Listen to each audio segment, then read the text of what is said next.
Supreme court ने N25 highway की खस्ता हाली पर NHA की रिपोर्ट मुस्तरद कर दी। अदालत ने नेशनल हाईवे अथॉरिटी से शाहराहों की मुरम्मत और हादसात से मुतालिक रिपोर्ट तलब कर ली।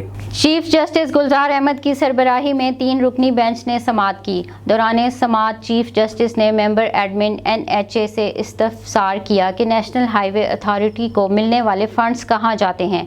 NHA की सड़कें बारिश के पानी से ख़राब हो जाती हैं। ट्रैफिक हादसात में जाँ बहक होने वालों का खून NHA के हाथों पर है।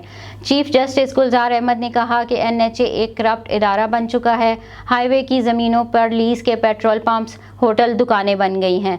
2018 की रिपोर्ट के मुताबिक 12,894 हादसात में 5,932 अफराद जाँ बहक हुए। आज की खबर है, रवां साल 36,000 अफराद सड़क हादसात में जान से चले गए।